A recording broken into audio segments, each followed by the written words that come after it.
In tonight's cover story, Sacramento's Oak Park neighborhood is one of the city's oldest, predominantly black communities.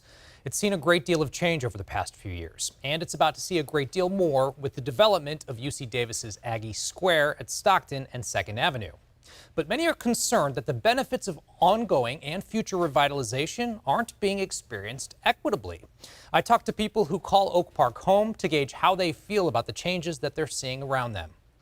The city of Sacramento is so concerned about gentrification in the Oak Park area that it has approved $5 million from its housing trust and general funds to help ease resident displacement and to stabilize the housing market. However, it's still unclear how that money will get to residents. Yes, thank God for the approval. We know it's there, almost like when you put something in the cloud, you know it's there. But how do you access it? And is it intentionally being put there for us? And if it is, then help us access it. Yamani Smith Morrell is the owner of Papa's Shop on Martin Luther King Jr. Boulevard. His father, Eric Alfonso Morrell, started the business, then called Morrell's Fashions, out of his car and built it up over the years.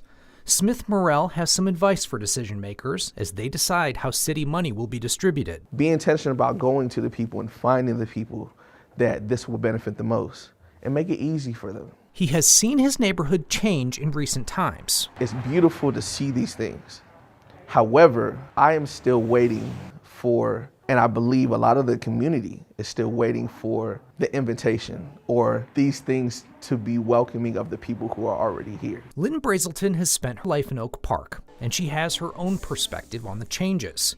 I caught up with her at Family Ties Barbershop. Since Kevin Johnson was married, there were some things that took place that I thought, because of all the remodeling and building, would kind of push Oak Park into a better, more comfortable place for the residents that live around. Lately, I don't know if we've necessarily seen that. I asked her if people are feeling pushed out. It's not much of a push. It feels more like a takeover. She said there needs to be hands-on education and programs for members of the community who need it most, like renters, not just homeowners. I think there needs to be some unity between decision makers and the community, so that way everybody at least is aware and fully able to comprehend what's going to go on and what's taking place. Reginald Davis grew up in Oak Park and remembers the old days well. It was almost like downtown. You had Red Goose Shoes, Ben Franklin, all these places. And then it just changed over a period of time. I think a lot of stuff has been cut off. I think Oak Park has been blackballed.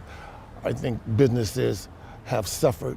We grew up in this area, and to me, getting out of Oak Park was a good thing. He says change was needed. You have people wanting to move back. Property values are going up. They're revitalizing the community by remodeling their houses, and that's a good thing.